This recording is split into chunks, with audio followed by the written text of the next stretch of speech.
Evet ya Allah. Euzu billahi mineşşeytanirracim. Bismillahirrahmanirrahim. Elhamdülillahi rabbil alamin. Ve salatu ve selamu ala seyyidina ve nebiyyina Ebil Kasım'il Mustafa Muhammed ve alihi tayyibin tahirin ve ashabihil muntecebin. En-Nehdatul Urupiyyetu ve Tahavvulul Fikriyyil Şamil.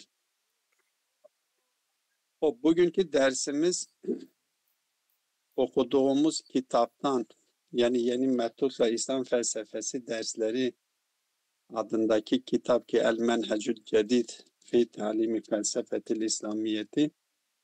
Bu kitaptan ikinci dersin altındaki başlıklardan ikinci başlıktır. Çünkü her dersin altında birkaç tane başlık söz konusudur. O başlıklardan ikinci başlıktır ve bu ikinci başlık da okuduğum şekliyle ki En-Nehdatul Urupiyyetu ve Tahavvulul Fikriyyil Şamil. Avrupa'da Rönesans ve kapsamlı entelektüel dönüşüm şeklinde tercüme ediliyor. Avrupa'da Rönesans, yani gerçekleşmiş olduğu yeni bir dönem, yeniden diriliş anlamındadır. Ben Rönesans hakkında biraz açıklama yapacağım. Avrupa'da başlamış olan kapsamlı bir fikirsel dönüşüm hakkındadır. Bu Avrupa'daki bu fikirsel kapsamlı dönüşüm nasıl gerçekleşti ve bunun gerçekleşmesine sebep olan etkenler nelerdi? Bu Avrupa'daki bu tahavvul, bu değişim ve dönüşüm bir Rönesans ile tefsir ediliyor. Rönesans şeklinde beyan ediliyor. Rönesans kelimesinin, sözcüğün anlamı her ne kadar kendisi kitapta bunu açıklamıyor ama açıklamakta kanaatimce fayda vardır. Rönesans'tan kastedilen şey nedir? Rönesans denildiği zaman bu Rönesans sözcüğünün ifade etmiş olduğu anlam nedir? Bu sözcük olarak daha önce normalde dini bir kavram idi. Batı dünyasında Rönesans dini bir kavramdı. Dini bir terim olarak kullanılıyordu, sözcük olarak kullanılıyordu. Yaşamını yitirmiş bir kişinin yeniden hayata gelmesine verilen isimdir. Yani bir isim ölmüş, bir insan ölmüş ve hayatını kaybetmiş ve o hayatını kaybetmiş ölen kimsenin tekrar hayata gelmesi, tekrar dirilmesine Rönesans deniliyordu. Yani bizim İslam'daki ölümden sonra tekrar canlanması, tekrar hayata dönüp de kıyametin gerçekleşmesiyle hayata dönüp ve ahiret hayatının devam etmesi. Rönesans kelimesinin asıl ifade etmiş olduğu ilk olarak, sözcük olarak vermiş olduğu anlam budur. Ama daha sonradan bu Rönesans'ta gerçekleşmiş olan bir hareketin ismi, adı olarak istifade edilmişti. Tabii genel anlamda şu noktayı dikkate almakta yarar vardır. İstilahi kavramlar, istilahi sözcükler tamamıyla hemen hemen baktığımız zaman bütün bilim dallarında asıl dildeki olan mana doğrultusunda kullanılıyor.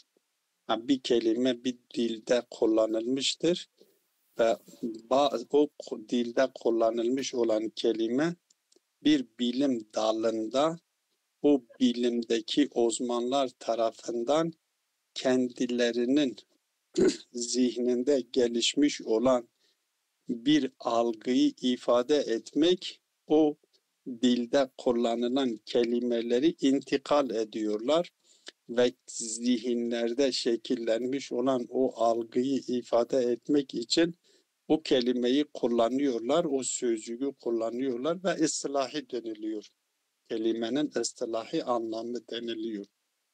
Ve istilahi anlamlar genellikle sözcük anlamlarından ayrı değildir. Biraz daha genişletilmiş haliyle kullanılıyor. Bu Rönesans kelimesi de terimi de aynı şekildedir. İlk olarak hayatını kaybetmiş olan bir kişinin tekrar hayata gelmesi için kullanılan bir kelimedir. Ama şimdi istilahi olarak Rönesans dönemi denildiği zaman Batı dünyasında şekillenmiş olan bir dönüm noktasıdır. Bu dönüm noktasını da şu şekilde açıklıyorlar. Eski Yunan ve Roman kültüründe olan özgürlük düşüncenin yeniden doğuşu sürecidir. Yani eski Yunan'da ve Roma'da bir özgürlük söz konusuydu. Düşünce, fikirsel özgürlük söz konusudur. Bu özgürlük önceki derslerde de işaret ettiğimiz gibi Thales'le başlıyor ve sofistlerle devam ediyor. Sokrat geliyor, Eflatun, Aristo, yeni Eflatuncular, ta ki bu Hristiyanlık kabul edilinceye kadar. Bu devam ediyor. Hristiyanlık Roma İmparatorluğu tarafından kabul edildikten sonra skolastik bir felsefe hakim oluyor ve eski Yunan'da, eski Roma'daki o fikirsel, o özgür fikirdeki olan özgürlük öldürülüyor adeta. Bir insana benzetiliyor. Nasıl ki insan ölüyor ve tekrar o canlanmasına Rönesans deniliyor ise adeta burada da o fikirsel eski Yunan'da, eski Roma'da ölmüş olan o özgürlük düşünce, öldürülmüş olan düşünce yeniden canlandırılıyor ve yeniden canlandırılmaya başlanılıyor. Bu başlanma sürecine Rönesans deniliyor. Yaklaşık 200 sene, 2 asır devam ediyor. Ki eski Yunan diyor ki bu ilk olarak İtalya'da doğuyor, meydana geliyor bu akım, Rönesans akımı. Roma kültüründe olan özgürlük, evet, Roma kültüründe olan özgürlük düşüncenin yeniden doğuşu sürecidir. İlk İtalya'da doğan bu akım zamanla Avrupa'nın her yerine yayılmış oluyor. Bu akımla beraber Avrupa'da dinin otoritesi de sarsılmış oluyor. Yani bazıları diyorlar ki o dini, tabii Hristiyanlığın hakim olduğu dönemde cehalet dönemi deniliyor. Hala bu tabii tartışılır, konuşulması gerekiyor. Cehalet dönemi olarak nitelendiriliyor. Bütün düşünceler, fikirler orada öldürülmüş, kiliseler hakim olmuş, özgürlükler alınmış ve bu hayatın, yani özgürlüklerin alındığı dönemin bitişi ve özgürlüklerin tekrar canlanmasının başlamasıyla gerçekleşen bir sürece Rönesans deniliyor ki 15. asırlardan başlıyor ve bu tarafa doğru geliyor. 200 sene bu dönem sürüyor. Buradaki Rönesans'tan kastedilen mana budur. Öyleyse Rönesans ve kapsamlı bir fikirsel dönüşüm ya reformasyon da deniliyor. Bu başlığı bu şekilde de mana ediyoruz. O derste anlatılan konular nedir? Derste anlatılan konulardan birinci nokta genel bir dönüşümün ve kapsamlı bir reformun oluşması için gereken şartlar ve ortamın oluştuğunu bize açıklıyor. Yani bu Rönesans niye gerçekleşiyor? Yani Batı dünyasında bu kapsamlı bir değişimin gerçekleşmesi için bir ortam meydana geliyor ve o ortamın meydana gelmesiyle de bu hareket başlamış oluyor. Niye bu ortam meydana gelmiş? Diyor ki zira bir taraftan İngiltere, Fransa'da adcılık, nominalizmi, bazıları Türkçe'de bunu adcılık olarak isimlendiriyorlar. Bazıları da nominalizm, yani elbette nominalizm yine Arapçadan geliyor, İngilizceden geliyor ki nominalizm adı altında bir eğilim, bir düşünce anlayışı, bir felsefe sistemi meydana geliyor. O nominalist düşüncenin meydana gelmesi o ortamın oluşması için bir sebep olarak yapmışlar, bir sebep olarak saymışlardır. Bir diğer taraftan da Paris'te oluşturulmuş olan, meydana getirtilmiş olan üniversitelerde Aristo'nun fiziği tartışmaya başlatılıyor. Yani bir taraftan bir nominalizm hareketi ismiyon deniliyor. Arapçada ismiyon deniliyor. Ve bu eğilimlerin gerçekleşmesi ve diğer taraftan da Paris'te meydana getirilmiş olan üniversitelerde Aristo'nun fiziki de tartışmaya tabi tutuluyor. Bu birinci sebep. Bu nominalizmden kast edilen anlam da şudur. Felsefe döneminde bu kiliselerin hakim olduğu dönemde, yani Orta Çağ'da temel kavramlar tartışılıyor ve bu temel kavramlar dediğimiz şey külli kavramlar isimden ibaret olduğunu söylüyor. Kullin diye bir mana söz konusu değildir. Bakın biz daha önce felsefede biz Bidayetül Hikme okurken biz orada dedik ki mefhum olarak mefhumları genel anlamda iki kategoride değerlendiriyoruz.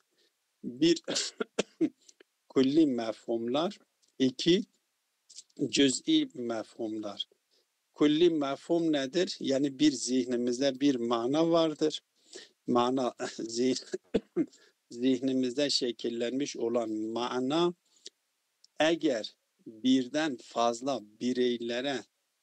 bireyleri kapsayacak kabiliyete sahip ise o mana küllidir. Öyleyse külli bir mana vardır ve o mana da dışarıdaki hakikatlerin zımnında, bireylerin zımnında vardır.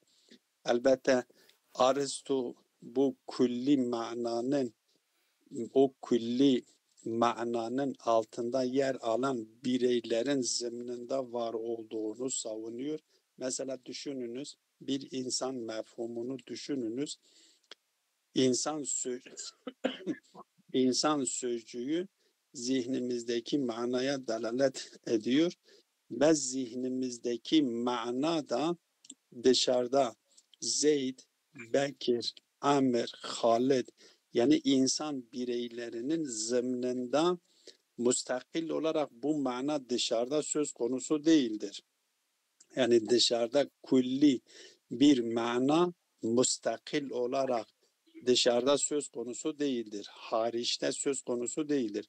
Ama bireylerin zımnında vardır. Bu insan mefhumu, insan manası, hakikati Zeyd, Bekir, Amir, Halid insan olarak kabul etmiş olduğumuz bireylerin zımnında vardır.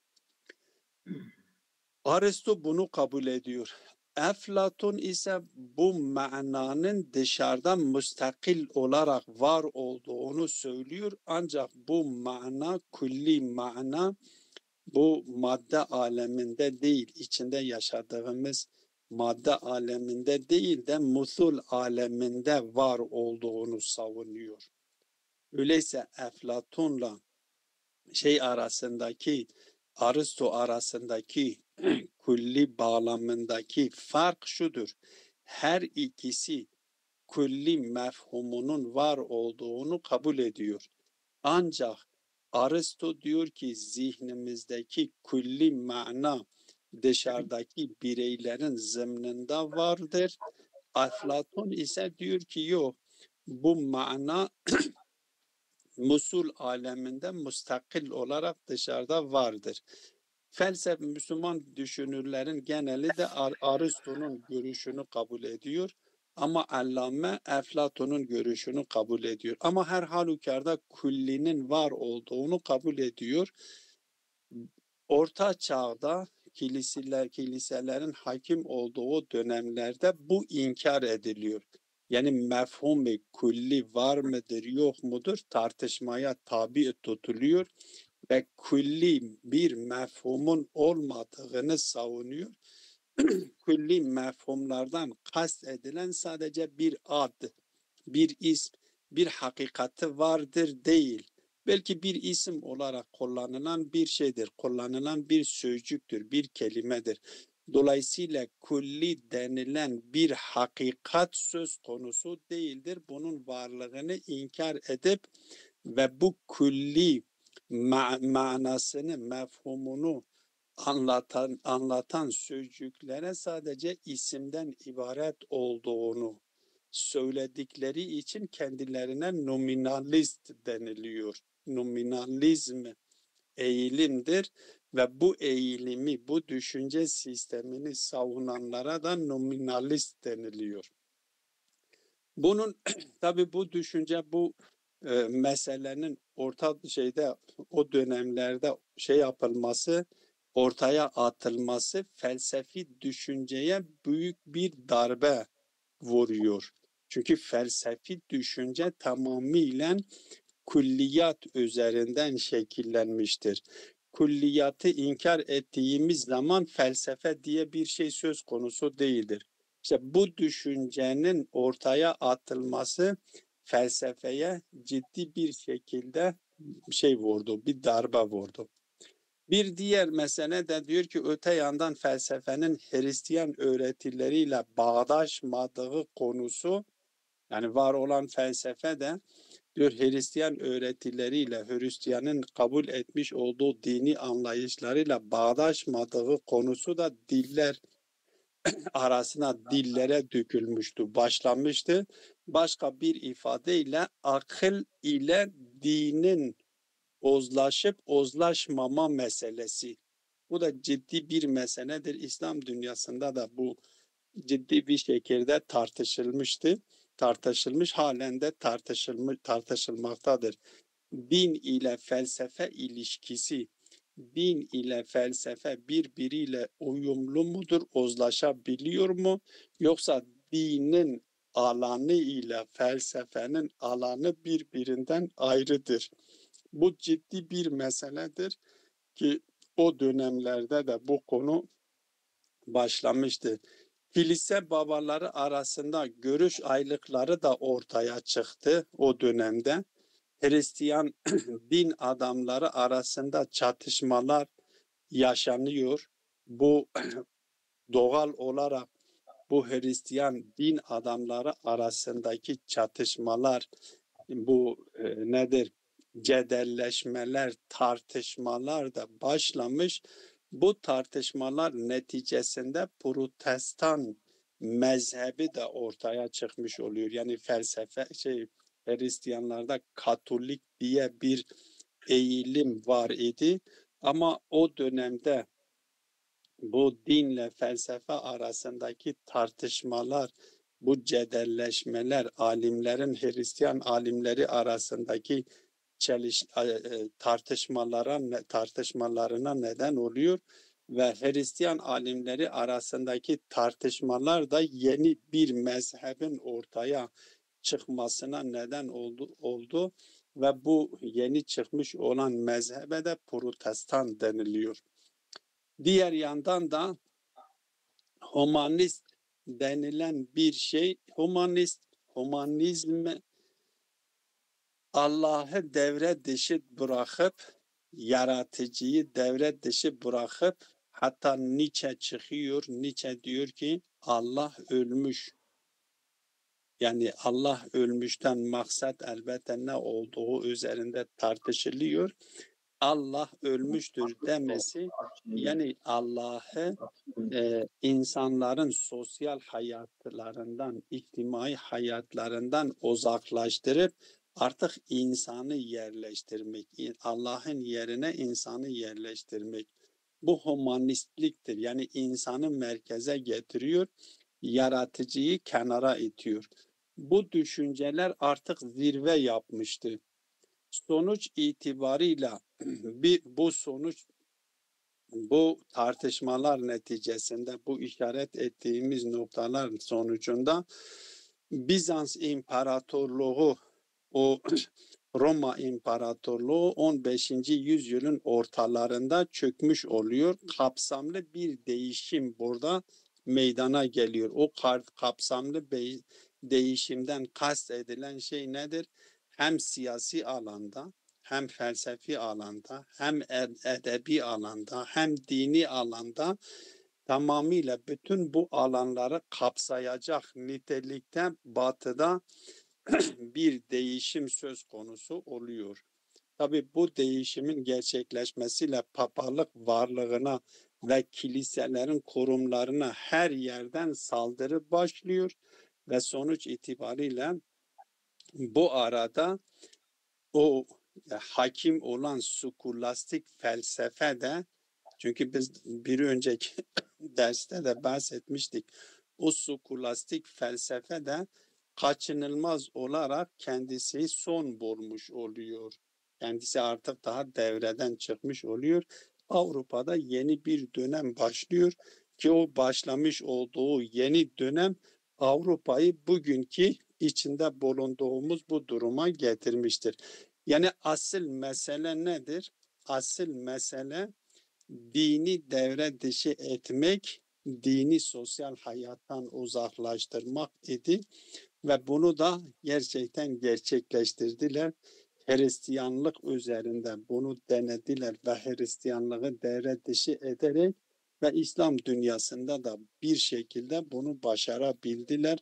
Orada gerçekleştirmiş oldukları o değişim ile, ki Fransa'da gerçekleşmiş olan 1789'daki devrim ile İslam dünyasına da bu sirayet ediyor.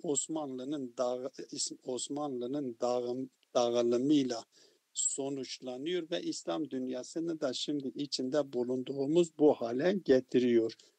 Batı'daki değişim denildiği zaman yani bu. Burada bunu yapıyor, bunu açıklamaya çalışıyor. Hop.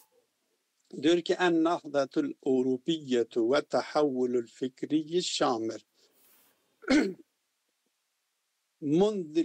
منذ القرن الميلادي الرابع عشر فقد توفرت الظروف لحدوث تحول شامل, ki orada artık o ortam oluşmuş, işaret ettiğimiz gibi bu ortam meydana geliyor. Yeni ve kapsamlı bir değişimin meydana gelmesi için şartlar oluşmuştur. Miladinin 14. asırda. Femin nahiyetin niye, yani o şartlar nedir? Neden böyle geniş, kapsamlı bir değişimin gerçekleşmesi için şartlar oluşmuş? Çünkü diyor femin nahiyetin neşe'e fi İngiltere ve Fransa itticahun yutlaku aleyhi nominalizm ve huve yani asalete tesmiye.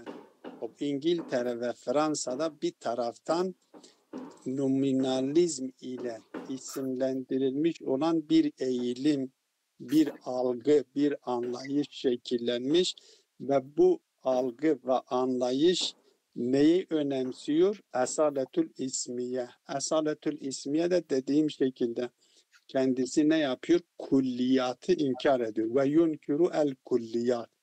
Kulli kavramları, kulli mefhumları inkar ediyor. Kulli diye bir mefhum söz konusu değildir. وَقَدْ كَانَ لِاِنْتِشَارِ هَذَا الْاِتِّجَاهِ دَوْرٌ مُؤَثِّرٌ فِي الرُّكُودِ الْفَلْسَفِيَّةِ وَضَعْفِهَا.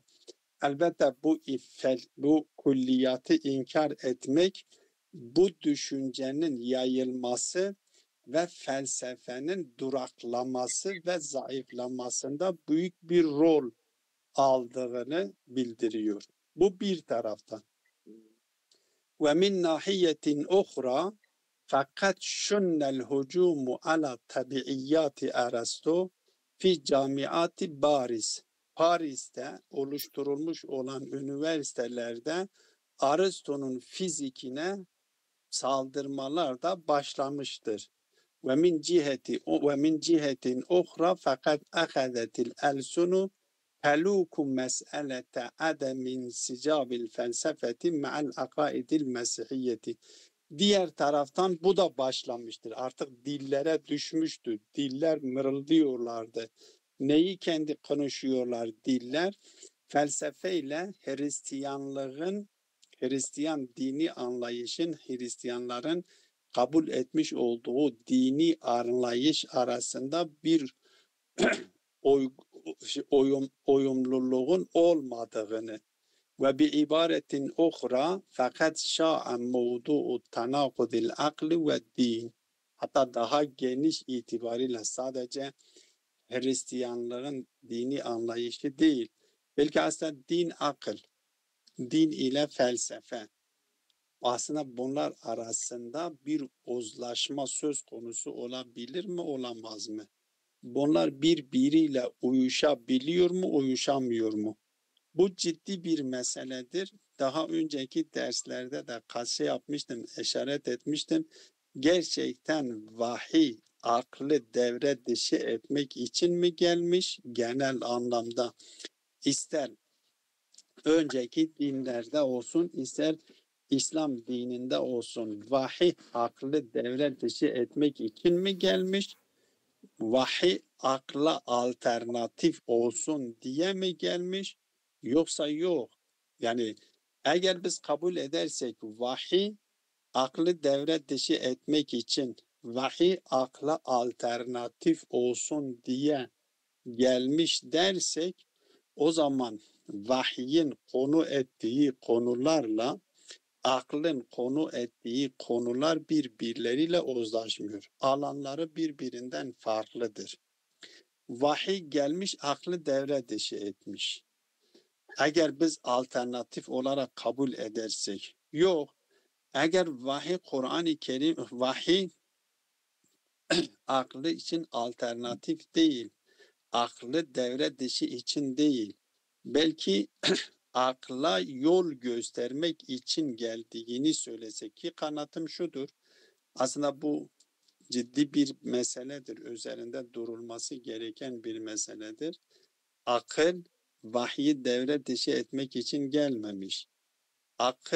Vahiy akla alternatif olsun diye gelmemiş. Vahiy akılın tespit edebildiklerini teyit etmek ve aklın artık tıkandığı yerlerde de akla pencere açmak, kılavuzluk yapmak, yol göstermek için gelmiş. Bu şekilde aldığımız zaman akılla vahiy arasında tezat söz konusu değildir ki ben daha önceki bazı derslerde de işaret etmiştim. Mülk suresinin 10. ayetinde aslında bu ikisinin aynı olduğunu. لَوْ كُنَّا نَسْمَعُ اَوْ نَعْقِلُ مَا كُنَّا فِي أَصْحَابِ السَّعِيرِ. Yani nesma'udan maksat vahidir, na'kiludan maksat da akıldır. İkisi de insanlara yol gösteriyor. Akıl kendisi tek başına yeterli değildir. Vahiy de akılsız olan vahiy de doğru anlaşılmaz. Ne akıl vahiyden şeydir, bir niyazdır, ne de akıl vahiyden bir niyazdır. Bu ikisi birbirini tamamlayacak niteliktedir. Ama Batı dünyasında tamamıyla bu ortaya atıldı. Bunlar birbiriyle çelişki içerisindedir. Aklın alanı ayrıdır, vahyin alanı ayrıdır, dinin alanı ayrıdır. Ha şayet Müslümanların dini anlayışı olarak değerlendirirsek o zaman evet, Müslümanların savunmuş olduğu dini anlayış ile akıl birbiriyle tezatlaşıyor diyebiliriz. Müslümanlar dini gerektiği şekilde anlamadıklarından dolayı akılla vahyi birbirine karşı getirmiş olabilir. Elbette sadece Müslümanlar için söz konusu değildir. Hristiyanlar zaten bunu gerçekleştirdiler. Hristiyanlarda bilfiil olarak zaten bu yaşandı ve onun için buna karşı bir kıyam gerçekleşti. İslam dünyasında da böyle bir durum söz konusu olabiliyor. Dolayısıyla o dönemde bu yaygınlaşıyor. Akılla vah arasında bir tezatlığın söz konusu olduğu ve bu iddia Avrupa'da yayılıyor. Vakat berezeti ihtilafatu beyne abail kiniseti. Dolayısıyla kilise babaları arasında ihtilaflar meydana geldi. Ve hadeseti sıraatu beyne ricali dinil mesihiyine. Artık Mesih'i din adamları, Hristiyan din adamları arasında artık nedir? Tartışmalar ve başladı, meydana geldi. Bu alimlerin, Hristiyan alimlerinin, din alimleri arasında başlayan bu tartışmalar intaha zalike bi zuhuril mezhebil Protestan mezhebinin ortaya çıkmasına sebep oldu. Ala mesrahil hayat alanına bu da girdi. Ya Hristiyanlar içerisinde böyle yeni bir mezhep ortaya çıkmış oldu. Bu da bir taraftan. Ve min cihetin ukhra fakat belagal ittijahul insaniyi humanizm zirvetehu فإنصرف الناس إلى شؤون حياتهم الاجتماعية معرضين عن المسائل الإلهية وما يتعلق بما وراء الطبيعة. Hop. Diğer taraftan humanizm anlayışı da işaret ettim. Yani Allah devre dışı edildi, din tamamıyla sosyal hayattan uzaklaştırıldı. Bir diğer tabirle din laikleştirildi. Yani seküler bir hayat başladı.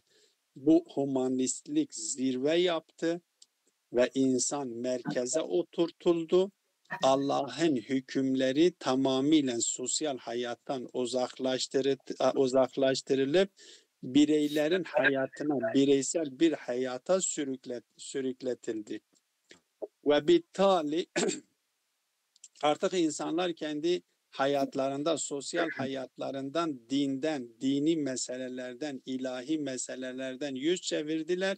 Sadece artık dünyevi hayatlarıyla meşgul olmaya başladılar. Hem dini meselelerden hem maverâ-u tabi'e, metafiziksel meselelerden tamamıyla fasıla aldı, yüz çevirdiler. Artık dünya hayatlarını adeta sekülerleştirdiler, laikleştirdiler. Ve bittali fakat inharetil imparatoriyetul bizantiyetu fi avasitil karnil hamisil aşer. O miladının 15. asrın yarısında da bu Britanya, Britanya diyorum, Roma İmparatorluğu, Bizans İmparatorluğu da çökmüş oluyor. Ve imteddeti tahavvulu şamil es-siyasiyil felsefiyil edebiyyid dini ila cemi ercai Avrupa.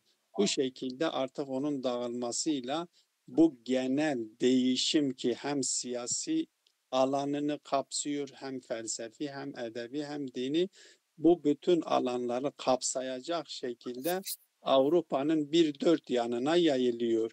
Ve beda'el hucumu min kulli canibin ve mekanin ala kiyanil baba vel muessesatil kenisiyeti. Artık her taraftan kilise papalarına artık hücumlar yapılıyor, saldırmalar yapılıyor. Ve orada bu başlıyor ve kendisi başlayarak ta dünyanın her tarafına yayılıyor. Ve fi hadihil esna laqiyetil felsefetul medresiyetul munhakketu hatfaha ve intehet ila mesirihel mehtum. Tabi olarak, doğal olarak orta çağda hakim olan skolastik felsefe de o donuk olan skolastik felsefe de kendi sonunu yaşıyor ve kendisi artık hayattan bir şekilde kenara itiliyor, sonu gelmiş oluyor. Hop. Devamını inşallah yarın devam edelim çünkü vakit geçti herhalde. Bundan sonra da fazla bir şey de yoktur aslında. İnşallah bir sonraki derste özet bir şekilde açıklayarak, üzerinden geçerek diğer derse başlayacağız. Ve sallallahu ala Muhammedin ve alihi teyyibine tahirin. Cezakumullah.